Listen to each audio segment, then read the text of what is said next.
जय हिंद दोस्तों, मैं मनीष कुमार स्वागत करता हूं आप सभी का आपके अपने परिवार मैथ्स टेक क्लासेस के यूट्यूब चैनल पर। दोस्तों, आज हम एक नया टॉपिक स्टार्ट करेंगे, अनुपात और समानुपात। और इससे पहले हम टाइम एंड वर्क और पाइप एंड सिस्टम दो टॉपिक पूरे कंप्लीट कर चुके हैं, जिनमें हमने जो है डिटेल से पढ़ाया है, सभी टाइप आपको वहाँ पर जो है क्लियर कराई है। तो जो दोस्त हमारे चैनल पर नए आए हैं, पहले आप जो है उन वीडियो को भी देख सकते हैं, अपने वे चैप्टर भी क्लियर कर सकते हैं, टाइम एंड वर्क और पाइप एंड सिस्टम। तो उन चैप्टरों में जो है हमने सभी चीज़ें कवर की है, लगभग हर टॉपिक को जो है डिटेल से बताया और सभी टाइप लगभग कवर की है जितनी भी एग्जाम में आती है। तो चलिए आज हम एक अपना नया टॉपिक स्टार्ट करेंगे, अनुपात और समानुपात, रेशो एंड प्रपोर्शन। तो चलिए स्टार्ट करते हैं रेशो एंड प्रपोर्शन। तो दोस्तों, आप सभी को पता होगा कि रेशो एंड प्रोपोर्शन जो अनुपात और समानुपात ये चैप्टर है, ये एक ऐसा चैप्टर है जो आपके जितने भी अर्थमेटिक वाला जो टॉपिक होता है, सारे जितने भी चैप्टर होते हैं सभी में आपका अनुपात और समानुपात यूज होता है। तो ये एक ऐसा टॉपिक है जिसको जो है आपको सभी स्टूडेंट को आना चाहिए। और इस टॉपिक को जो है हम बहुत ही अच्छी तरीके से बेसिक से और सभी टाइप इसमें जो कवर करने वाले हैं, जितनी भी आपकी कोई भी एग्जाम हो उसमें पूछी जाती है। तो यहाँ पर जो है मैं पहले बता दूं कि मैं आपको यहाँ पर सभी चीज़ें जो बेसिक से बताता हूँ, और सभी चीज़ में हम जो यहाँ पर आराम आराम से करने वाले हैं, ताकि जो बच्चा हमारे चैनल पर नया आया है उसकी भी समझ में आए, और जो पहले से पढ़ चुके हैं उनकी तो समझ में आ ही जाएगा। तो यहाँ पर जो है हम सभी चीज़ें जो है बहुत ही बेसिक से और ट्रिक से भी जो है करने वाले हैं। तो चैप्टर का नाम है आपका अनुपात और समानुपात। तो सबसे पहले हम जो है अनुपात के बारे में समझते हैं कि अनुपात आपका क्या होता है। तो आपको याद रखना है कि जैसे हम अनुपात किस में लेते हैं, दो वस्तु में या दो चीज़ों में जो हमेशा अनुपात होता है, जैसे A/B बराबर 3/2। तो इस तरह से जो है आपका ये अनुपात का साइन है, जो दो आपकी बिंदी से लगी है, ये किसका साइन है, अनुपात का। तो इस तरह से जो हम दो चीज़ों में अनुपात लेते हैं, तो यहाँ पर A/B का अनुपात क्या दिया हुआ है आपको, 3/2। तो आपको ये सबसे पहले ये बात याद रखनी है कि जो अनुपात होता है वो हमेशा कितनी वस्तु में होगा, दो वस्तु में। चाहे वो आपकी दो वस्तु कुछ भी हो सकती है, कोई किसी चीज़ की लंबाई हो सकती है, मोटाई हो सकती है, चौड़ाई हो सकती है, या फिर किसी का रंग हो सकता है, किसी का आकार हो सकता है, मतलब कोई भी चीज़ें। लेकिन वहाँ पर क्वांटिटी क्या होनी चाहिए, उनकी सेम। अनुपात जो लेंगे आप, वो हमेशा दो चीज़ों में लेंगे, और उनकी जो उनका जो यूनिट है, जो उनकी क्वांटिटी है, वो सेम होनी चाहिए, तभी आपका वो अनुपात बनता है। ऐसा नहीं होता कि जैसे आप 5 किलोग्राम का आप अनुपात ले 5 मीटर के साथ, 5 मीटर के साथ, तो यहाँ पर आप जो है इन दो वस्तुओं का अनुपात नहीं ले सकते, क्योंकि ये एक अलग क्वांटिटी है और ये एक अलग क्वांटिटी है। तो आपको अनुपात में ये चीज़ याद रखनी है कि हमेशा जो अनुपात बनेगा वो सेम क्वांटिटी का बनेगा। चाहे वो आपकी लंबाई है तो लंबाई का अनुपात लंबाई से निकालोगे, मोटाई का अनुपात मोटाई से निकालोगे, और चाहे आपका यहाँ पर रुपये हो तो रुपये का अनुपात रुपये से निकालोगे, पैसों का अनुपात पैसों से।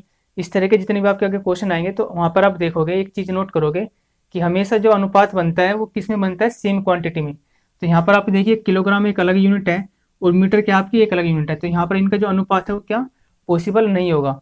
तो आपको याद रखना है कि रेशो हमेशा कैसी राशियों में पॉसिबल होगा, सेम, जो सेम क्वांटिटी वाली राशियाँ होंगी हमेशा उन्हीं में ही आपका जो है अनुपात पॉसिबल होगा। तो आपको याद रखना है कि जो अनुपात बनेगा वो हमेशा सेम क्वांटिटी में बनेगा। जैसे मैं यहाँ पर बात करूँ, एक एग्जाम्पल और लेकर बताऊँ आपको, कि यहाँ पर आप ये मानिए कि ये 50 रुपये है आपकी, और मैं इनका अनुपात लेना चाहता हूँ 100 पैसों के साथ। ये 100 पैसे है और ये 50 रुपये है, तो इनका अनुपात अभी यहाँ पर पॉसिबल नहीं होगा, क्योंकि ये देखिए इसकी क्वांटिटी 50 रुपये है और ये 100 पैसे है। तो आप इनकी जो है क्वांटिटी सेम बनाओगे, इनकी जो यूनिट है, जो पीछे यहाँ पर यूनिट लगा हुआ है रुपये और पैसे, इसे आप पहले सेम बनाओगे तभी इसका अनुपात जो है पॉसिबल होगा। तो आप देखिए यहाँ पर 50 रुपये है और ये 100 पैसे है। अब चाहे तो आप 50 रुपयों के यहाँ पर पैसे बना लीजिए, या 100 पैसों के आप रुपये बना लीजिए। तो यदि हम 50 पैसे के 50 रुपये के पैसे बनाएंगे तो यहाँ पर किससे मल्टीप्लाई करेंगे, 100 से। तो 50 मल्टीप्लाई, क्योंकि एक रुपये में कितने पैसे होते हैं, 100 पैसे, तो यहाँ पर आप 100 से मल्टीप्लाई करेंगे, आपका क्या हो जाएगा, पैसे बन जाएगा। और इधर भी आपके क्या हो गए, 100 पैसे होंगे। तो देखिए यहाँ पर आपका पैसे से पैसे कटेगा ये, तो तब जाकर आपका यहाँ पर अनुपात बनेगा, और अनुपात कितना निकलेगा, 100 से 100 कटेगा, तो आपका अनुपात कितना होगा, 50/1। तो इस तरह से जो आपको ये चीज़ें याद रखनी है कि जब भी आप रेशो बनाओगे, उनकी जो यूनिट है, यूनिट क्या होनी चाहिए, सेम होनी चाहिए, हमेशा यूनिट उनकी सेम होगी, तभी आपका जो अनुपात वो निकलेगा। और साथ में आपको एक बात याद रखनी है कि जो अनुपात होता है वो एक तरह से आप क्या कर रहे हो यहाँ पर, हमेशा दो चीज़ों को कंपैरिजन कर रही है। तो एक तरह से इसकी डेफिनेशन भी आप यदि समझ सकते हो तो अनुपात का मतलब क्या हुआ कि किसी किन्हीं भी दो चीज़ों में तुलना करना। तो मोर मिनिमम क्या होनी चाहिए, मिनिमम दो वस्तुएं आपके पास होनी चाहिए, उनकी तुलना करना ही एक तरह से आपका क्या होगा, अनुपात होगा। चाहे दो से ज़्यादा हो, लेकिन दो से मतलब मिनिमम दो होनी चाहिए। आप सिंगल एक वस्तु का अनुपात नहीं निकाल सकते। यदि मैं कहूँ 5 मीटर, तो 5 मीटर के आप किससे कंपेयर करो, वो अब चीज़ें आपको पता होनी चाहिए, तभी आप जो उसका रेशो निकाल पाओगे। तो सिंगल एक वस्तु का जो आप अनुपात नहीं फाइंड कर सकते, तो मिनिमम आपके पास कितनी वस्तु होनी चाहिए, दो। दो चीज़ें आपके अनुपात होनी चाहिए, उससे ज़्यादा चाहे आप कितनी भी हो, 3 हो, 4 हो, चाहे 5 हो, तो मिनिमम दो होनी चाहिए, तभी आप उसका अनुपात निकाल पाओगे। सेकंड बात आपकी इसमें क्या बताई मैंने, कि आपकी यूनिट इसमें सेम होनी चाहिए। यदि यूनिट सेम नहीं है तो तब भी आप उसका रेशो फाइंड नहीं कर पाओगे। और देखिए जो आपका ये रेशो आता है, ये रेशो जो है आपका, ये भी आपको याद रखना है कि जो अनुपात वाली वैल्यू होती है वो वास्तविक वैल्यू नहीं होती।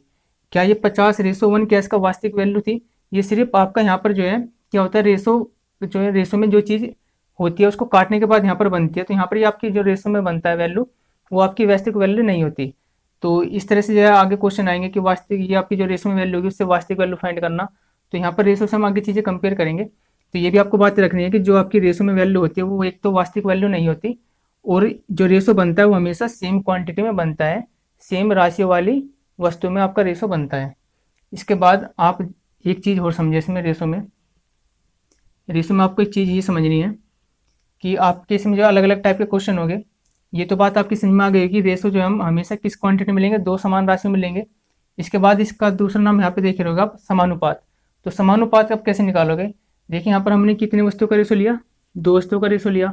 यदि हम समानुपात की बात करें, प्रपोर्शन की बात करें, तो प्रपोर्शन आपका हमेशा क्या होगा, प्रपोर्शन होगा दो रेशो में अनुपात। दो रेशो का अनुपात आपका क्या कहलाएगा, प्रोपोर्शन। या इस तरह से समझे कि यदि दो रेशो आपस में बराबर हो तो आपका प्रोपोर्शन कहलाएगा। जैसे यहाँ पर हमने A:B लिया था, इधर यदि मैं इस तरह से लूँ कि A:B और एक आपका C:D, तो ये यदि बराबर है, यदि दो रेशो, देखो यहाँ पर दो रेशो आपके A:B और C:D, तो यदि दो रेशो आपके बराबर है आपस में, तो आप क्या कहोगे कि ये प्रोपोर्शन में है, ये समानुपात में है। तो समानुपात की डेफिनेशन क्या है, एक तरह से कि दो रेशो यदि आपस में बराबर है, दो रेशो यदि आपस में बराबर है तो आपके कहलाएगा समानुपात। और सिंगल रेशो क्या होगा कि रेशो आपका सिर्फ दो राशि में हो सकता है, तीन राशि में हो सकता है, चार राशि में, इस तरह से बढ़ेगा। लेकिन आपका समानुपात दो रेशो में होगा, दो राशि है ये, और दोनों जो है किसके है, ये अनुपात में, A:B यहाँ पे एक अनुपात बना, C:D यहाँ पे एक अनुपात बना। यदि ये दोनों आपस में बराबर है तो आप क्या कहोगे कि ये दो चीज़ें आपकी केस में है, प्रपोर्शन में है, समानुपात में है। तो देखिए अब ये मैं यहाँ पर आपको एग्जाम्पल लेकर बताऊँ इस तरह से कि यदि मैं यहाँ पर कहूँ कि ये 1:2 है, तो ये A:B 1:2 है, तो यहाँ पर C:D का मतलब ये होना चाहिए कि ये भी आपका 1:2 होना चाहिए, मतलब कि ये बराबर होना चाहिए, तभी आप ये कहोगे कि ये दो रेशो आपस में किस में है, समानुपात में है। जैसे मैं एक एग्जांपल हो लेकर बताऊं कि ये वैल्यू आपकी 2:3 है, और इधर C:D की मैं वैल्यू लूँ आपको 4:6 लूँ, तो देखिए ये आपस में क्या होंगे, बराबर होंगे, क्योंकि A:B का जो रेशो है वो 2:3 है और C:D हमने 4:6 माना। तो यदि आप इसको सोल्व करोगे तो ये आपका क्या कटेगा, यहाँ पर दो से कटेगा, दो दो दूनी 4 और दो तिया 6, तो देखिए इसकी वैल्यू कितनी है, 2:3। तो यहाँ पर A:B और C:D आपस में क्या है, बराबर है। तो इस तरह से आपको समानुपात में क्या समझना है कि समानुपात में आपके दो रेशो आपस में बराबर होंगे, और जो आपका रेशो होगा, रेशो तो सिंगल कोई दो क्वांटिटी होगी, तीन क्वांटिटी होगी, उनका अनुपात होगा सेम यूनिट वाले चीज़ों का। लेकिन आपका समानुपात क्या होगा, समानुपात होता है आपका दो दो आपके जो रेशो होते हैं उनका वे आपस में बराबर होनी चाहिए, समान होनी चाहिए, तो वो आपके क्या कहलाएंगे, समानुपात में कहलाएंगे। अब इसके बाद देखिए आपको कुछ चीज़ें और समझनी है। तो ये चीज़ आपकी जो है समझ में आ गई होगी, जो मैं आपको बताया रेशो के बारे में और समानुपात के बारे में कि आपका रेशो एंड प्रोपोर्शन होता क्या है। तो सिंपल आपका जो रेशो होगा, आपका रेशो होगा कि किन्हीं दो वस्तु में लगभग मिनिमम दो वस्तु होनी चाहिए, आप उसी में रेशो फाइंड कर सकते हो, और उनकी जो यूनिट है, उनकी यूनिट क्या होनी चाहिए, वे सेम होनी चाहिए। जबकि आप प्रोपोर्शन के लिए क्या करते हो, प्रोपोर्शन का मतलब होता है दो रेशो यदि बराबर है आपस में, दो अनुपात आपस में बराबर है, तो ये चीज़ें कहलाएंगी कि वे चीज़ें आपस में समानुपात में है। इसके बाद आपको देखिए क्या समझना है, यहाँ पर इस तरह से समझे कि A:B बराबर, जैसे मैं बोलता हूँ कि यहाँ पर A:B 3:4 के अनुपात में है, तो आपको यहाँ पर याद रखना है कि ये चीज़ें जो है फ्रैक्शन में भी होती है, जो अनुपात में यहाँ पर जो चीज़ें हैं, जिसका मतलब ये भी होगा कि जो आप इसको इस तरह से भी लिख सकते हो कि A/B बराबर 3/4। जो चीज़ें आपको रेशो में गिवन है आप उन चीज़ों को फिर फ्रैक्शन में भी लिख सकते हो। तो इसका मतलब और इसका मतलब एक ही है। यहाँ पर A/B बराबर 3/4 है या A/B बराबर 3/4 बोलिए। तो इसका मतलब यहाँ पे क्या हुआ कि A की वैल्यू 3 है या B की वैल्यू 4 है। लेकिन जो 3 और 4 वैल्यू है ये आपकी जब परफेक्ट वैल्यू नहीं है, मतलब कि ये मैंने अभी पीछे बताया था कि जो रेशो में आपकी वैल्यू होती है वो क्या होता है, वास्तविक मान नहीं होता। तो यहाँ पर आप ये यदि हमें इसका वास्तविक मान होगा तो वास्तविक मान इस तरह से मानोगे आप 3x रेशो 4x। मतलब कि यहाँ पर एक या तो x में मान सकते हो आप, जरूरी नहीं आप x में मानो।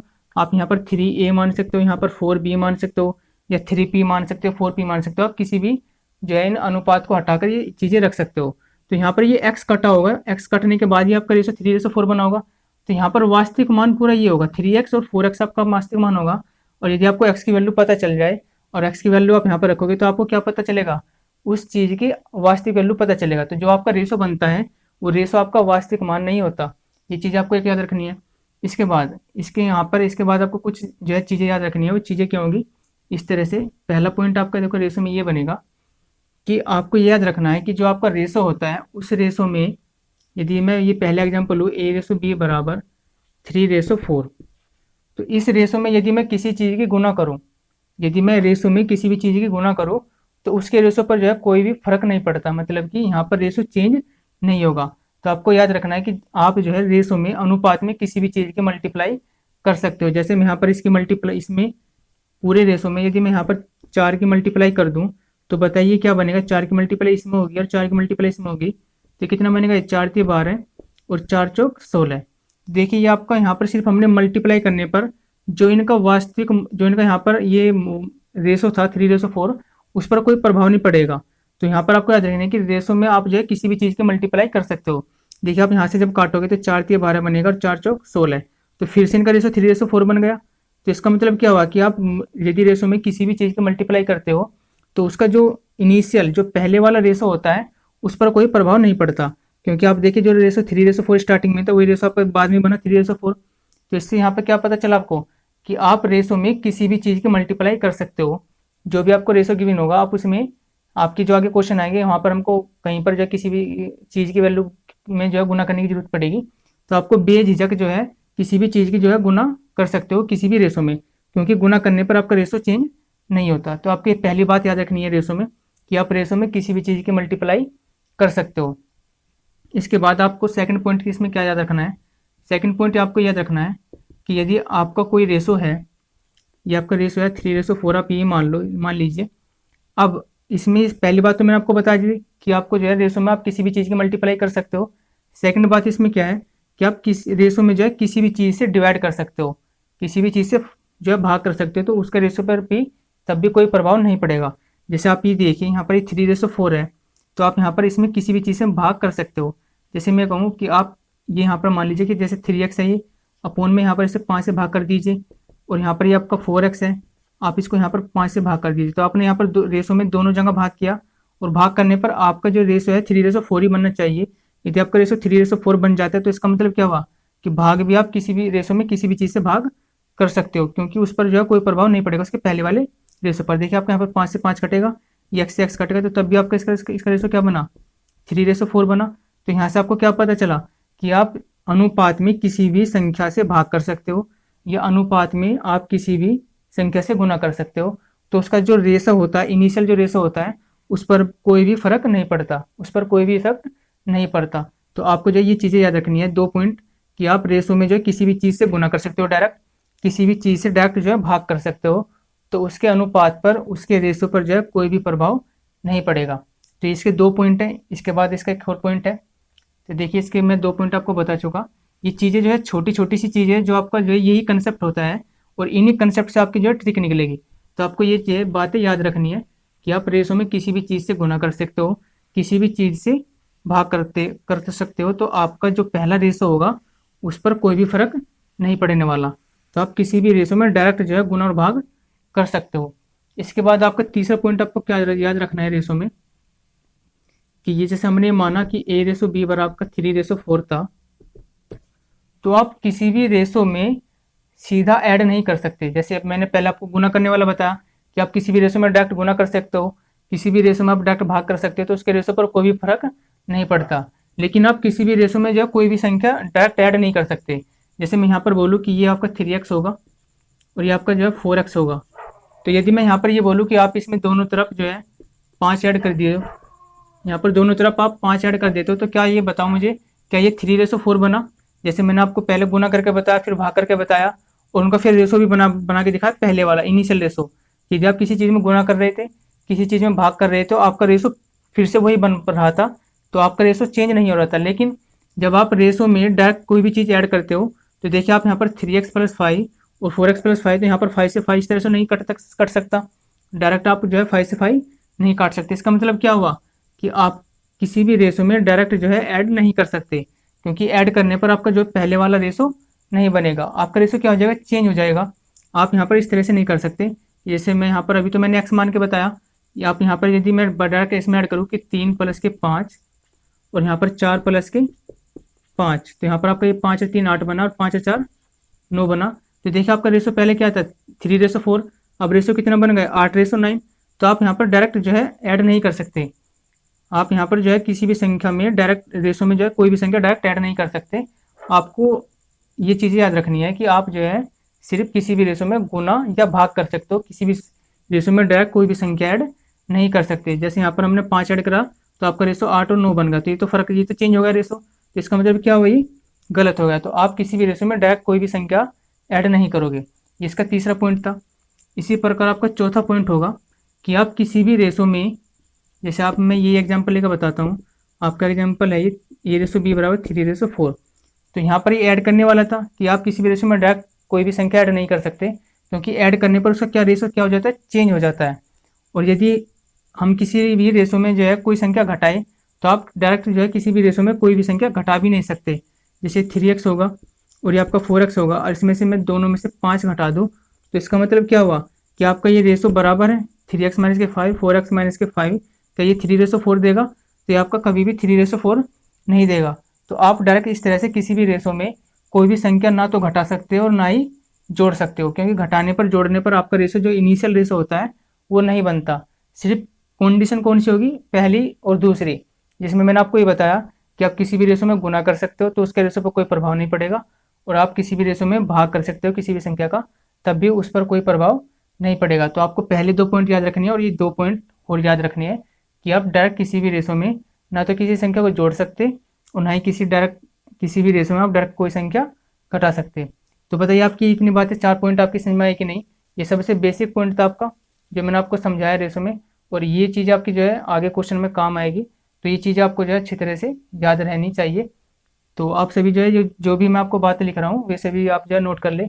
और यदि आपको कोई जो है अक्सर समझ में नहीं आ रहा है, कहीं पर आपको दिखाई नहीं दे रहा है, तो मैं हर चीज़ जो है बोल रहा हूँ, तो आप जो है मेरे साथ साथ जो चीज़ें यहाँ पर कहीं पर आपको दिखाई नहीं दे रही है, तो आप जो उसको भी मेरे, जब मैं बोलता हूँ तो आप सभी उसको मेरे बोलने के साथ ही नोट कर ले, क्योंकि आपको जो है कोई चीज़ यदि ये नहीं दिखाई देगी तो आप जो है मेरी आवाज़ को ज़रूर ध्यान से सुने।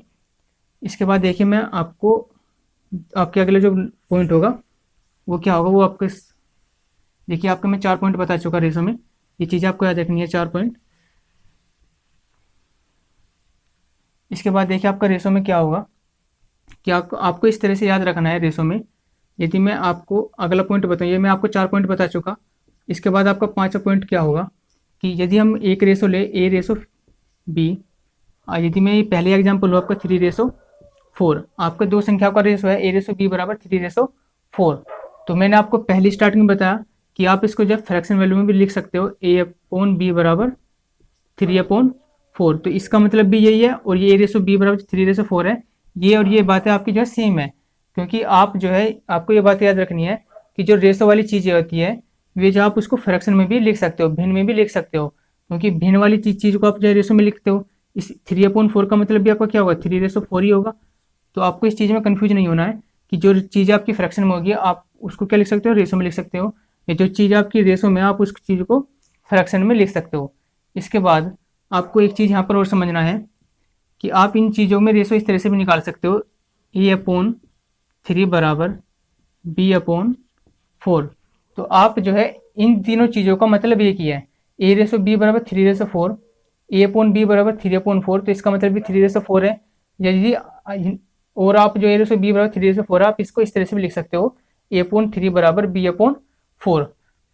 तो मैं आपको यहाँ पर जो जो बातें बता रहा हूँ, ये बातें जो है आपको यहाँ पर आसान लग रही होगी, लेकिन इन्हीं से आपका जो है आगे क्वेश्चन में जो बेसिक बनेगा, इन्हीं से आपकी जो ट्रिक बनेगी, यही आपके जो कंसेप्ट है। तो ये छोटी छोटी सी बातें जो मैं बता रहा हूँ आपको जो अच्छी तरह याद रखनी है कि a/3 b/4 के लिखने का मतलब 3/4 ही है। तो आपको ये चीज़ें याद रखनी है कि आप जो है किसी भी रेशो को इस प्रकार भी लिख सकते हो a/3 या b/4, या आप a/b को फ्रैक्शन में भी लिख सकते हो। तो इस चीज़ का मतलब भी आपका क्या होगा, इस चीज़ का मतलब भी ये होगा कि जो a के नीचे वैल्यू है वो a की होगी, और जो b के नीचे वैल्यू है वो b की वैल्यू होगी। तो इस प्रकार जो है यहाँ पर भी ये रेशो आपका 3/4 ही होगा, यहाँ पर भी रेशो आपका ये रेशो जो 3/4 है, और यहाँ पर जो आपका फ्रैक्शन वैल्यू है इसका भी जो 3/4 है, इसको भी आप 3/4 लिख सकते हो। तो इस तरह से आपको जो है तीनों फंक्शन याद रखने हैं कि फ्रैक्शन का वैल्यू का मतलब भी रेशो में आप लिख सकते हो। इस तरह से यदि वैल्यू अपोन में लिखी हुई है ये रेशो a/3 b/4, तो ये बराबर में है, तो आपको आप जो है इन चीज़ों को भी रेशो में लिख सकते हो। इसका मतलब भी आपका यही होगा जो आपको गिवन है। यहाँ पर a का वैल्यू 3 होगी, b का वैल्यू यहाँ पे 4 होगी, तो a/b आपका यहाँ पे क्या बना 3/4। तो ये सब चीज़ें आपस में क्या है, ये बराबर है। तो इन सब चीज़ों को जो है अपनी अपनी जगह पर यूज होगा, तो आपको जो है इन चीज़ों का जो है ध्यान रखना है। इन्हीं पर आधारित जो आगे क्वेश्चन भी आएंगे, तो आपको ये जो पॉइंट याद रखने हैं जो मैंने आपको 5वां पॉइंट बताया। इसके बाद देखिए आपका 6वां पॉइंट क्या होगा। ये सभी आपको जो है मैं अभी आपका कंसेप्ट क्लियर कर रहा हूँ आज की वीडियो में। इसके बाद जब हम क्वेश्चन करेंगे तो आप जो है जो मैं आपको ये चीज़ें बता रहा हूँ ये बिल्कुल क्वेश्चन होंगे आपके इन्हीं कंसेप्ट पर आधारित, बिल्कुल सेम आपके इसी डाटा पर ऐसे इसी तरह से आपके जो क्वेश्चन आने वाले हैं। तो सिर्फ आपको जो मैं चीज़ें कंसेप्ट बताता जा रहा हूँ, ये चीज़ें यदि आप कर लोगे तो तब मैं आपको जब क्वेश्चन सोल्व कराऊंगा तो आप सारे क्वेश्चन जो है अपना आप ही सोल्व करोगे, यदि आपकी चीज़ें समझ में आ रही है। इसके बाद देखिए यहाँ पर हमने सिर्फ अभी एक रेशो की बात कर रहे हैं हम। आप इसके अगला पॉइंट देखिए, आपका 5वां पॉइंट था। इसके बाद आप 6वां पॉइंट देखिए कि यदि आपको इस तरह से गिवन है a/b बराबर 3/4, और यहाँ पर हम एक रेशो और ले b/c बराबर, यहाँ पर मैं अलग रेशो लूँ आपका 4/5। तो यदि आपसे ये पूछे कि यहाँ पर a/b/c क्या होगा, यहाँ पर आपसे 3 का रेशो पूछ ले कि a/b/c क्या होगा, तो यहाँ पर टोटल कितनी वैल्यू है b और c, तो टोटल यहाँ पर 3 का रेशो पूछेगा a/b/c। तो यहाँ पर देखिए इसके निकालने के मेथड कितने होंगे।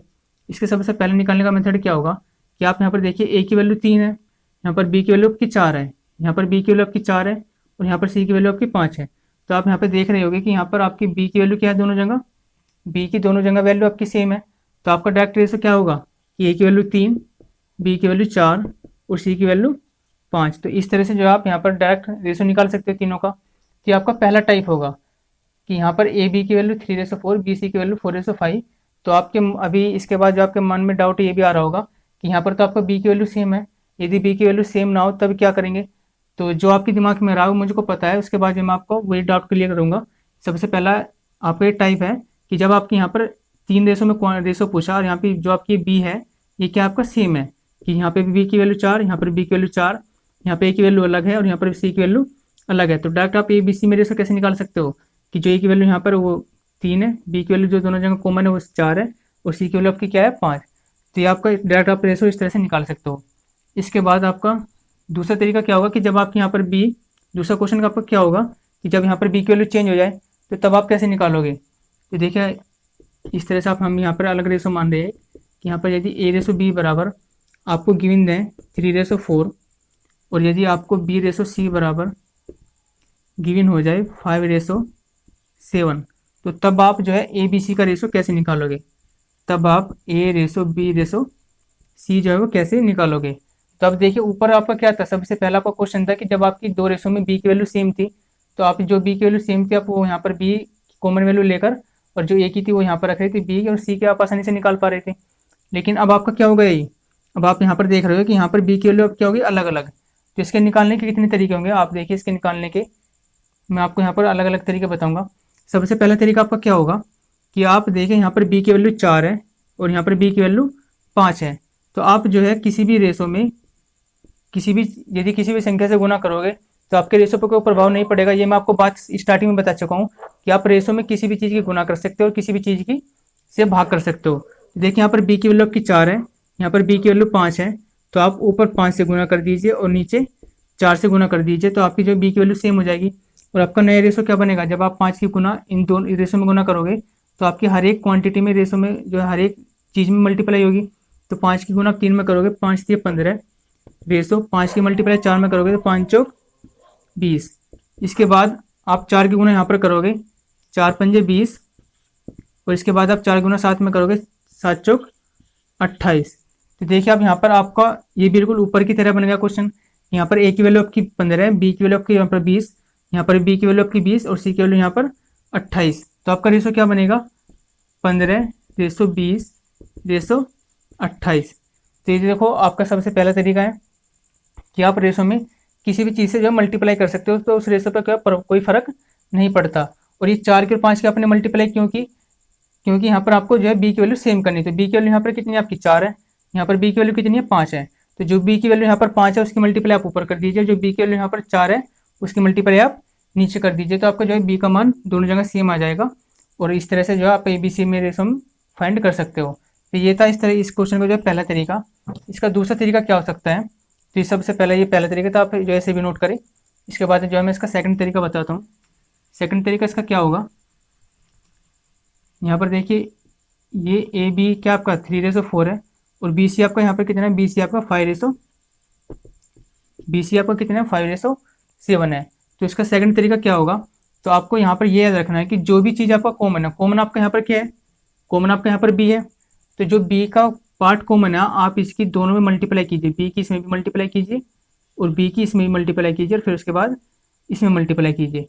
तो सबसे पहला बी वाला जो फंक्शन है उसके ऊपर के दोनों फंक्शन में मल्टीप्लाई करनी है। आपको याद रखना है कि जो भी चीज़ कॉमन होगी उसकी गुना आपको दोनों में, ऊपर वाले दोनों रेशो में, दोनों क्वांटिटी में जो है दोनों आपके जो अनुपात है ऊपर उन दोनों में मल्टीप्लाई करनी है। तो आंसर क्या आएगा आपका, डायरेक्ट ए रेशो बी रेशो सी निकल जाएगा आपका। यहाँ पर 5 की मल्टीप्लाई ऊपर करोगे 5 से 15, इसके बाद 5 की मल्टीप्लाई 4 में करोगे 5 चौक 20, और इसके बाद 7 की मल्टीप्लाई इधर करोगे 7 चौक 28। तो ये आपका जो है बिल्कुल डायरेक्ट तरीका है। ये आपका बेसिक था जो मैं आपको पहले स्टार्टिंग में थ्योरी में बता चुका। कंसेप्ट इसका ये है कि आप किसी भी रेशो में किसी चीज़ से मल्टीप्लाई कर सकते हो, और डायरेक्ट आपका तरीका ये होगा। तो आप जो है यदि एग्जाम में क्वेश्चन आता है तो आप इस वाले तरीके से करोगे, इस तरीके से नहीं करोगे। तो इस तरीके से आप कैसे करोगे कि जो भी चीज़ आपकी कॉमन है, कॉमन आपका क्या है, बी है, तो यहाँ पर बी का जो कॉमन पार्ट है उसकी मल्टीप्लाई आप जो है रेशो में ऊपर वाले में दोनों में करोगे। तो सबसे पहले 5 की आपने 3 में करी, 5 से 15, फिर 5 की आपने 4 में करी, 5 चौक 20, और जो आपका बाकी का बचा लास्ट का उसकी आप मल्टीप्लाई करेंगे 7 चौक 28। तो इस तरह से आप डायरेक्ट ए बी सी में रेशो का आपका क्या है 15:20:28। तो ये आपका डायरेक्ट तरीका था। दो यहाँ पर अलग अलग रेशो थे, A:B और B:C। तो इस तरह से आपका क्वेश्चन आने वाला है A:B:C। तो ये आपके जो है सब कंसेप्ट चल रही है, इन्हीं पर आधारित जो आपके क्वेश्चन आएंगे एग्जाम में। और ये जो है डायरेक्ट क्वेश्चन भी पूछे जाते हैं, और जो है क्वेश्चन के बीच में भी ये वैल्यू हमको निकालनी पड़ती है। तो आपको जो है डायरेक्ट तरीका याद रखना है कि मैंने आपको ABC का डायरेक्ट इस तरह से रेशो कैसे निकालना बताया। तो ये जो आपकी जो है चीज़ें याद रहनी चाहिए जो मैं आपको बता रहा हूँ। इसके बाद देखिए अगला पॉइंट आपका क्या होगा। तो ये जो आपको मैं जितने भी पॉइंट बता रहा हूँ आपको ये जो सब चीज़ें अच्छी तरह याद रखनी है। इसके बाद जब हम क्वेश्चन करेंगे तो सब पॉइंट आपके जो है यहाँ पर जितने भी मैं करा रहा हूँ सब ये है यूज होने वाले हैं हर एक क्वेश्चन में, क्योंकि ये आपका जो है यही आपका कंसेप्ट और जो इन्हीं से आपकी जो ट्रिक बनेगी। तो जो चीज़ें आपको मैं बता रहा हूँ ये सब चीज़ें आपको जो है याद रहनी चाहिए। इसके बाद आपको देखिए नेक्स्ट पॉइंट क्या होगा। ये सिर्फ अभी देखिए यहाँ पर हमने सिर्फ दो क्वांटिटी में रेशो लिया, A:B और B:C में रेशो लिया। इसके बाद आपको जो है चेंज भी हो सकता है, जैसे हम यहाँ पर A:B रेशो यहाँ पर देखो तीन क्वांटिटी में रेशो ले रहा हूँ, A:B:C, और बराबर यहाँ पर मैं कुछ भी रेशो ले रहा हूँ 3:4:5, और एक मैं यहाँ पर रेशो ले रहा हूँ C:D। देखिए ऊपर आपका 3 रेशो है, 3 क्वांटिटी का रेशो, यहाँ पर आपका 2 क्वांटिटी का रेशो है, और यहाँ पर C का D का आप रेशो मान लीजिए, यहाँ पर मान लीजिए 6 है और यहाँ पर ये 7 है। तो अब आपको रेशो किसका फाइंड करना है, A:B:C:D। तो यहाँ पर 4 क्वांटिटी होगी क्योंकि A, B, C और D। तो आपको इन चारों का डायरेक्ट रेशो आप कैसे फाइंड करोगे, तो डायरेक्ट आपका तरीका क्या होगा। तो डायरेक्ट आपको याद रखना है कि मैंने आपको अभी पीछे बताया कि जो चीज़ भी कॉमन है, कॉमन इसमें देखिए क्या कॉमन क्या है, यहाँ पर C है, तो यहाँ पर कॉमन पार्ट C का क्या है 6 है। तो इस 6 की मल्टीप्लाई आप तीनों में करोगे, इसमें भी करोगे, इसमें भी करोगे और इसमें भी करोगे, और एंड में किसकी गुना करोगे, एंड में इसकी गुना करोगे। तो आपको बस कंसेप्ट आपका क्या है कि जो चीज़ भी आपकी कॉमन होगी जो चीज़ भी आपकी रेशो में कॉमन होगी उस कॉमन चीज़ की मल्टीप्लाई आप ऊपर के तीनों रेशो में करोगे, उसके बाद जो आपका एंड वाला बचेगा उसकी मल्टीप्लाई करनी है। तो आप इन डार्क चारों में रेशो कैसे निकालोगे, 6 की मल्टीप्लाई आप 3 में करो, 36 18, 6 की मल्टीप्लाई आप 4 में करो, 6 चौक 24, और यहाँ पर 6 पंजे 30, और 7 की मल्टीप्लाई आप 5 में करोगे, 7 पंजे 35। तो इस तरह से जो आपका ए रेशो बी रेशो सी रेशो डी का निकलेगा 18 रेशो 24 रेशो 30 रेशो 35। तो आपसे क्वेश्चन में डायरेक्ट इस तरह से ए रेशो बी रेशो सी रेशो डी पूछ सकता है, या आपसे जो है बीच की वैल्यू भी पूछ सकता है कि बी रेशो यहाँ पर जो है बी रेशो डी क्या होगा, आपसे पूछ सकता है कि बी रेशो डी क्या होगा, क्योंकि यहाँ पर बी रेशो डी तो है नहीं, तो आपका बी रेशो डी क्या होगा। ये जब आपसे क्वेश्चन पूछता है तो बी की वैल्यू यहाँ पर क्या आपकी 24 है, और आपकी डी की वैल्यू यहाँ पर क्या है 35 है। तो इस तरह से जो आपको डायरेक्ट बीच से भी पूछ सकता है क्वेश्चन, या चारों का भी पूछ सकता है क्वेश्चन। तो आप जो है इस तरह से इन रेशो को फाइंड करने वाले हैं। तो आपको नॉर्मल सी बात क्या याद रखनी है कि जो भी आपकी रेशो में कॉमन चीज़ होगी उसकी जो आपको मल्टीप्लाई करनी है ऊपर के तीनों रेशो में, और इस प्रकार जो आपका रेशो निकल जाएगा सभी उसका। अब आपके माइंड में ये भी डाउट रहा होगा कि यहाँ पर तो अभी सिर्फ एक ही संख्या जो है एक ही राशि कॉमन है, जैसे हमने पहला भी कराया था ए रेशो बी बी रेशो सी, तो वहाँ पर भी आपका जो है बी कॉमन था अकेला, यहाँ पर आपका ओनली सी कॉमन है। यदि 2 कॉमन आ जाए 3 कॉमन आ जाए तब कैसे करेंगे। तो इसके बाद देखिए आपका नेक्स्ट डाउट ये भी हो सकता है, तो इसको भी जो मैं आपको क्लियर कराऊंगा। ये सिर्फ अभी एक एक क्वांटिटी जो है यहाँ पर कॉमन आ रही है, लेकिन इसके बाद यदि 2 क्वांटिटी कॉमन आ जाए तब कैसे करेंगे। तो देखिए यहाँ पर यदि मैं ये कहूँ कि ए रेशो बी रेशो सी बराबर, आप यही एग्जाम्पल लीजिए 3 रेशो 4 रेशो 5। इसके बाद आप यहाँ पर लीजिए बी रेशो सी रेशो डी बराबर, देखिए आपके यहाँ पर 2 चीज़ें कॉमन है बी और सी, और बराबर आप ले लीजिए यहाँ पर आप 8 रेशो 10 रेशो, और यहाँ पर आप ले लीजिए 11। तो अब आपको यहाँ पर ए बी सी डी का रेशो फाइंड करना है। किसका रेशो फाइंड करना है, ए रेशो बी रेशो सी रेशो डी का। देखिए यहाँ पर आप रेशो कैसे फाइंड करेंगे। तो आपको यहाँ पर देखना है कि यहाँ पर बी और सी की वैल्यू कितनी है 4 और 5, यहाँ पर बी और सी की वैल्यू कितनी है 8 और 10। तो दोनों ही जगह बी और सी की वैल्यू अलग अलग है, और यहाँ पर डी की वैल्यू तो खैर अलग ही है। तो यहाँ पर हमें क्या बनाना है कि आपको यहाँ पर बी और सी कॉमन बनाना है। तो आप यहाँ पर किससे गुना करोगे, ऊपर आप गुना करोगे 2 से। तो आपको देखिए यहाँ पर आपका नया रेशो क्या बनेगा 6 रेशो 8 रेशो और 10। तो आप देखिए यहाँ पर बी और सी आपके कितने, यहाँ पर भी 8 और 10 है, यहाँ पर बी और सी की वैल्यू कितनी है 8 और 10 है। तो आपका direct A B C ratio क्या आ जाएगा, ए की वैल्यू आपकी 6, बी की वैल्यू आपको 8, और सी की वैल्यू आपकी 10, और डी की वैल्यू आपकी 11 है। तो ये आप जो है इस तरह से ए बी सी डी, आप 2 राशि भी जब कॉमन होगी तो उस तरह से जो आप उनका रेशो फाइंड कर सकते हो। तो आपको यहाँ पर ये भी डाउट होगा आपका कि यहाँ पर हमने 2 की मल्टीप्लाई क्यों की, हमको कैसे पता चलेगा कि यहाँ पर 2 की मल्टीप्लाई होगी, यहाँ पर 3 की मल्टीप्लाई होगी, यहाँ पर 4 की होगी, यहाँ पर 5 की होगी। तो आपको ये रेशो कैसे निकलेगा, तो आपको इस तरह से निकालना है कि देखो यहाँ पर बी और सी की वैल्यू कितनी है 8 और 10, यहाँ पर बी और सी की वैल्यू कितनी है 4 और 5। तो आपको ये चीज़ें निकालने के लिए कि ऊपर किसकी मल्टीप्लाई करे या यहाँ पर नीचे किसकी मल्टीप्लाई करे, क्योंकि यहाँ पर तो देखिए सिर्फ ऊपर ऊपर मल्टीप्लाई हुई, नीचे तो मल्टीप्लाई हुई नहीं। लेकिन मैं एक एग्जाम्पल हो लेकर बताऊंगा जिसमें ऊपर भी मल्टीप्लाई होगी नीचे भी मल्टीप्लाई होगी, तो तब आप कैसे पता करोगे कि ऊपर किसकी मल्टीप्लाई करनी है और नीचे किसकी मल्टीप्लाई करनी है। तो आपको देखो मैं यहाँ पर बता रहा हूँ कि आपको सिर्फ इन दो जो आपकी 2 चीज़ें कॉमन है, यहाँ पर बी कॉमन है और यहाँ पर सी कॉमन है, तो सिर्फ इनमें से कोई भी एक क्वांटिटी लेनी है इन रेशो की, या तो आप बी लोगे या सिर्फ आप सी लोगे, या तो आप ये वाला लोगे सिर्फ 4 और 8, या सिर्फ आप ये सी का लोगे 5 और 10। तो आपको इस तरह से निकालना है कि ये जो बी की वैल्यू है 8 और ऊपर जो सी की वैल्यू है 4, आप इनका भाग दोगे तो कितना होगा 4 दूनी 8, 2/1। तो ये आपका कितना बना 2/1। मतलब सबसे पहले आप जो बी और सी की जो निचले वाला रेशो है उसकी वैल्यू लोगे, उसके बाद बी की ऊपर वाली वैल्यू लोगे और इनका रेशो बनाओगे। रेशो कितना बना 2:1।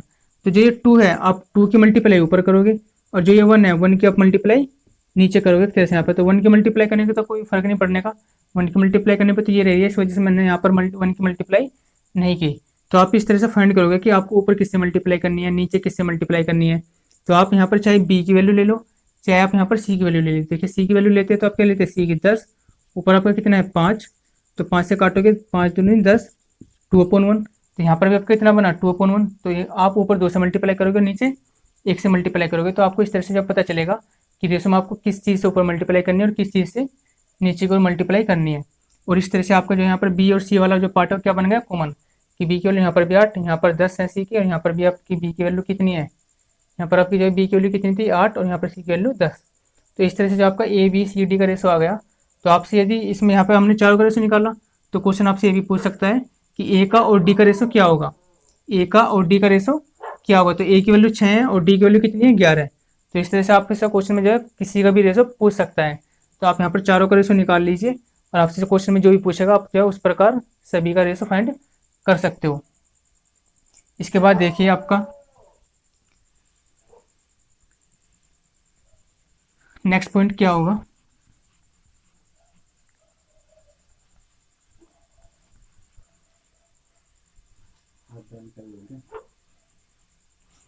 इसके बाद देखिए यहाँ पर नेक्स्ट पॉइंट आपका होगा, मैं एक एग्जांपल लेकर बताता हूँ इसमें।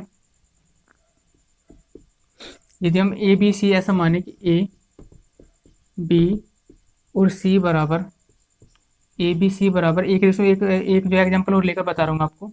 यहाँ पर आप मान लीजिए 4:7:9 आपका 9, और आप यहाँ पर B:C:D यदि आपको निकालना हो, यहाँ पर अभी आपका जो एक रेशो गिवन है, आप ये मान लीजिए यहाँ पर आपका है 21, और यहाँ पर आप मान लीजिए ये आपका है यहाँ पर 27। तो आपको इस तरह से यहाँ पर, और आपका डी की वैल्यू मान लीजिए आप यहाँ पर, ये आपकी डी की वैल्यू है, ये मान लीजिए आप यहाँ पर 29, और इस तरह से जो आपको ए बी सी डी का रेशो फाइंड करना है, ए बी सी डी का रेशो फाइंड करना है। तो इस वीडियो में जो आपको मैं सब कंसेप्ट जो है क्लियर कराने वाला हूँ, और इसके बाद जब हम क्वेश्चन करेंगे तो आप जो है जब आपके टॉपिक ये जो पॉइंट जो मैं आपको बता रहा हूँ ये आपके क्लियर हो जाएंगे, सब आपको समझ में आ रहे होंगे, तो आप जो आसानी से अपना आप ही क्वेश्चन जो है सबसे स्टार्टिंग से जो सब क्वेश्चन जो आप खुद ही सोल्व करने वाले हो। तो यहाँ पर ए बी सी डी का रेशो क्या होगा आपका, तो आपको देखें यहाँ पर बी सी की वैल्यू कितनी है, यहाँ पर बी सी की वैल्यू आपकी 7 और रेशो 9 में है, जबकि यहाँ पर बी सी की वैल्यू कितनी है, यहाँ पर 21 है और यहाँ पर 27 है। तो आपको यहाँ पर बी और सी की वैल्यू सेम बनानी है। तो आप यहाँ पर ऊपर किस चीज़ से मल्टीप्लाई करें कि आपका रेशो जो सेम बन जाए। तो आप कैसे निकालोगे कि यहाँ पर बी की वैल्यू या तो एक क्वांटिटी लोगे सिर्फ आप, या तो बी लोगे बी की वैल्यू, या सिर्फ सी की लोगे। तो बी की वैल्यू आपकी कितनी है 21 है, सी की वैल्यू वहाँ पर बी की वैल्यू कितनी है 7। तो 7 से जब आप डिवाइड करोगे तो कितना बनेगा आपका, ये 7×21 और अपॉन 1। तो आप ऊपर किससे मल्टीप्लाई करने वाले हो, ऊपर 3 से करोगे और नीचे किससे गुना करोगे, सिर्फ 1 से। तो आपका नया रेशो ऊपर क्या बनेगा, जब आप 3 के अंदर मल्टीप्लाई करोगे तो 4×3=12 बनेगा, यहाँ पर करोगे 7×21 बनेगा, और इधर करोगे 9×27 बनेगा। तो आपका नया रेशो क्या आने वाला है ए बी सी डी का, आपका आएगा कि ए की वैल्यू आपकी कितनी बनेगी 12 बन गई, बी की वैल्यू आपकी सेम बनेगी यहाँ पर 21, सी की वैल्यू आपकी क्या बनेगी, सी की वैल्यू आपकी सेम बनेगी यहाँ पर, ये बनेगी आपकी 27, और डी की वैल्यू आपकी क्या बनेगी 29। तो इस तरह से जो आप रेशो को फाइंड करने वाले हो, तो आपको जो है चीज़ें यहाँ पर समझनी है जिस तरह से मैं आपको बता रहा हूँ कि यहाँ पर सबसे पहले हमने एक चीज़ कॉमन ली थी, इसके बाद हमने दो चीज़ भी यहाँ पर जो है 2 क्वांटिटी ली, और उन 2 क्वांटिटियों को इस प्रकार जो है सेम किया। तो आपको जो है इस तरह से जो है यहाँ पर रेशो जो है फाइंड करने हैं। इसके बाद देखिए आपका नेक्स्ट पॉइंट क्या होगा।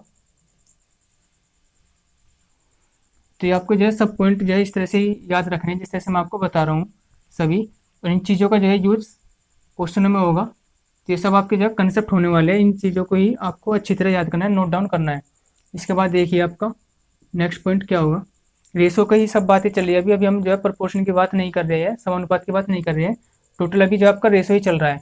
इसके बाद देखिए आपका यदि इस तरह से क्वेश्चन आता है कि 2a बराबर आपका आ जाए 3b, 2a बराबर 3b, तो यहाँ पर देखिए आपको a और b का रेशो फाइंड करना है। क्या निकालना है, a और b का रेशो। तो आपको क्या याद रखना है कि ये यहाँ पर इस तरह से यदि दो चीज़ें बराबर है, तो जो a का कोफिशिएंट है जो यहाँ पर b का कोफिशिएंट है, तो यहाँ पर a की वैल्यू 3 होगी और b की वैल्यू 2 होगी। क्या होगी यहाँ पर यदि चीज़ें ऐसे बराबर में है तो a की वैल्यू 3 होगी और b की वैल्यू इधर की वाली 2 होगी। जो a का कोफिशिएंट है वो b की वैल्यू, और जो b का गुणांक है, b का कोफिशिएंट है, वो a की वैल्यू होगी। तो आप यदि यहाँ पर हम फ्रैक्शन में भी निकाल सकते हैं कि यहाँ पर a/b क्या होगा। देखिए आज हम डायरेक्ट रेशो निकाल ले, यदि हम यहाँ से डायरेक्ट रेशो निकाल ले कि a रेशो आपका b क्या होगा, a की वैल्यू यहाँ पर कितनी होगी 3 होगी और b की वैल्यू कितनी होगी 2। तो इस प्रकार जो यदि दो चीज़ें आपके पास में बराबर है तो आप डायरेक्ट रेशो निकाल सकते हैं। रेशो b क्या होगा 3:2। आपको याद रखना है कि जो b का कोफिशिएंट होगा वो a की वैल्यू, जो a का कोफिशिएंट होगा वो b की वैल्यू।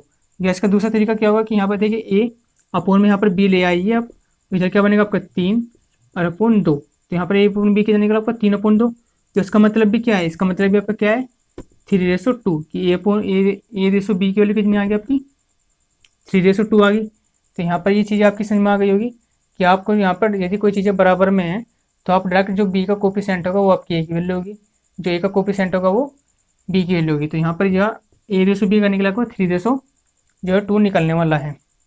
इसके बाद देखिए आपका नया कंसेप्ट, इसमें एक कंसेप्ट और होगा जो मैंने आपको पहले बताया था कि यहाँ पर आप ये को यदि इस तरह से लिखने के लिए आता है कि यहाँ पर ए रेसो बी आपका कितना है 3:2, या ए की A/3 बराबर B/2 भी आप लिख सकते हो, A/3 बराबर B/2। तो यहाँ पर भी आपका इसका मतलब यही है कि ए की वैल्यू यहाँ पर 3 है, बी की वैल्यू आपको यहाँ पर 2 है, ये अभी मैंने आपको पहले ही बता चुका मैं।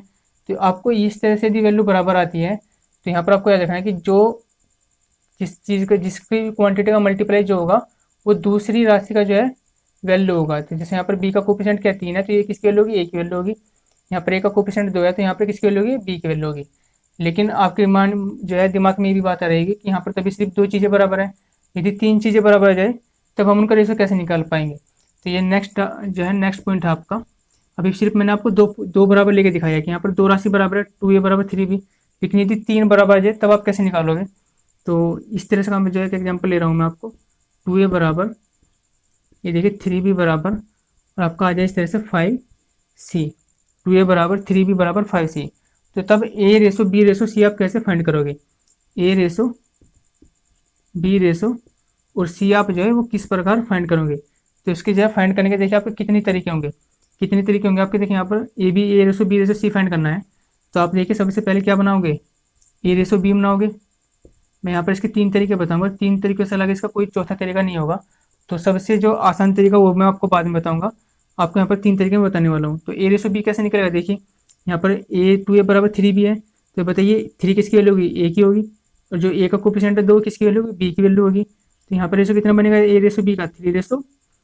इसी प्रकार आप यदि बी रेसो सी का रेशो बनाओगे, बी रेसो सी, तो बी की वैल्यू क्या होगी, बी की वैल्यू 5 होगी और सी की वैल्यू यहाँ पर कितनी होगी 3 होगी, तो 5:3। और यहाँ पर आप जो है ए रेसो बी रेसो निकाल सकते हो क्योंकि मैंने आपको अभी पीछे बताया है कि इस प्रकार यदि दो ए रेसो बी बराबर 3:2 है, बी रेसो सी बराबर 5:3 है। तो मैंने अभी आपको इस तरह का क्वेश्चन जो है पहले करके बताया है। तो आप यहाँ पर इसका कैसे रेशो निकालोगे, यहाँ पर कॉमन पार्ट आपका क्या है, बी है, तो यहाँ पर जो बी की वैल्यू आप उसकी मल्टीप्लाई इसमें करोगे और इसमें करोगे और इसके बाद इसमें करोगे, तो आपका रेशो क्या आएगा 5×3 15, 5×2 10 और 3×2 6। तो इस तरह से ए बी सी का रेशो कितना आ गया 15:10:6। तो आपका जो है ए रेशो बी रेशो सी आ गया, ये आपका पहला तरीका। इसके बाद आप सेकंड तरीका देखिए, सेकंड तरीका क्या होगा, सेकंड तरीका ये होगा आपका जो 2a बराबर 3b बराबर 5c है। तो आपको यहाँ पर क्या करना है कि जो आपके 2 वैल्यू है, 3 वैल्यू और 5 वैल्यू है, इनका क्या लेना आपको एलसीएम। इन तीनों का क्या लेना है एलसीएम, 2 का 3 का और 5 का। तो इन तीनों का एलसीएम क्या होगा आपका, इनका एलसीएम होगा आपका 5×10⁻30। इनका एलसीएम कितना होगा 30, और इनके एलसीएम से आपको जो है इनको सबको डिवाइड करना है, इनके एलसीएम से सभी को भाग दे देना है। तो यहाँ पर भाग दोगे तो आपका कितना बनेगा, ये आपका बनेगा A/2 से काटोगे 15, और ये आप यहाँ पर 3 से काटोगे कितना बनेगा 10, और यहाँ पर आप 5 से काटोगे कितना बनेगा 5×30। तो यहाँ पर मैंने अभी आपको पहले बताया था कि जो जिसकी चीज़ नीचे वैल्यू होती है वो किसकी होती है, उसी का वैल्यू होती है। जैसे यहाँ पर ए की वैल्यू 3 थी, यहाँ पर बी की वैल्यू 2 थी। तो बताइए यहाँ पर ए रेसो बी रेसो सी क्या होगा, ए रेसो बी रेसो सी डर क्या होगा कि ए की वैल्यू यहाँ पर 15 होगी, बी की वैल्यू यहाँ पर 10 होगी और सी की वैल्यू यहाँ पर कितनी होगी 6 होगी। तो इसका पहला तरीका था जो कि ये बेसिक है, ये इसका सेकंड तरीका है, और इसका जो सबसे लास्ट तरीका है जिस तरीके से आपको जो है क्वेश्चन एग्जाम में करने हैं, तो आपका जो है तीसरा तरीका होगा। और इन 3 तरीके से अलग जो है कोई इसका चौथा तरीका नहीं बना। तो आपको जो है ये तीनों ही तरीके याद रखने हैं, लेकिन जो एग्जाम में करना है वो वाला तरीका आपका लास्ट तरीका होगा। तो ये लास्ट तरीका भी आपको याद रखना है। यदि इस तरह से जो चीज़ें आपके बराबर में आ जाए, 2 वाला मैं आपको बता चुका, 2 तो आप डायरेक्ट निकाल सकते हो, लेकिन 2 से यदि ज़्यादा बराबर में आती है चीज़ें तो तब आप कैसे निकालोगे। तो ये आपको जैसे 2a बराबर आपका कितना है 3b बराबर आपका कितना है 5c। तो यदि आपको यहाँ पर रेशो निकालना है a ratio b ratio c direct, तो आप डायरेक्ट कैसे निकालोगे कि आपको यहाँ पर जो a का कोफिशिएंट है, यहाँ पर a का पहले a का रेशो चाहिए आपको, तो a के लिए जो a का कोफिशिएंट है आपको उसको जो है उसको छोड़कर, जो ए का कोफिशिएंट है उसको छोड़कर, तो जो ए का कोफिशिएंट क्या है 2, 2 को छोड़कर जो बाकी बी और सी के कोफिशिएंट है उनकी मल्टीप्लाई करनी है। तो बी का कोफिशिएंट क्या है 3 है, सी का कोफिशिएंट क्या है 5, तो 5 की और 3 की मल्टीप्लाई कीजिए 15। जब आप बी का निकालोगे तो बी का छोड़ दीजिए, बी का 3 छोड़ दीजिए, अब क्या बचा आपका, ए का बचा 2 और सी का बचा 5, तो 5 दूनी आपका ये 10 हो गया। यदि आप जब सी का निकालोगे तो आप सी का कोफिशिएंट छोड़ दीजिए, सी का क्या 5, 5 को छोड़ दीजिए आप। अब बी और सी का क्या है, बी का है आपका 3 और ए का क्या है आपका 2, 3 दूनी 6। तो इस तरह से आप जो है डायरेक्ट निकालोगे, चाहे आपकी 3 बराबर हो, 4 बराबर हो, 5 बराबर, कितने भी बराबर हो, तो उस तरह से आप जो है सभी राशियों का जो है रेशो निकाल सकते हो। जिसका भी आप निकालोगे उसी का आप छोड़ लोगे और जो बाकी बचेगा उनकी मल्टीप्लाई करोगे। तो आपका पहला तरीका ये था। सेकंड तरीका आपका ये एलसीएम वाला है, एलसीएम से भाग देना। और थर्ड तरीका आपका ये है, ये सबसे आसान तरीका है जिस तरह से, जिसका जो है आपको एग्जाम में करने हैं क्वेश्चन इस तरह से। यदि इस तरह से आपका रेशो पूछा जाता है तो आप जो है उसी इस वाले तरीके से जो है एग्जाम में क्वेश्चन को जो उनका रेशो निकालने वाले हो। तो आप सभी जो है इन पॉइंटों को नोट कीजिए।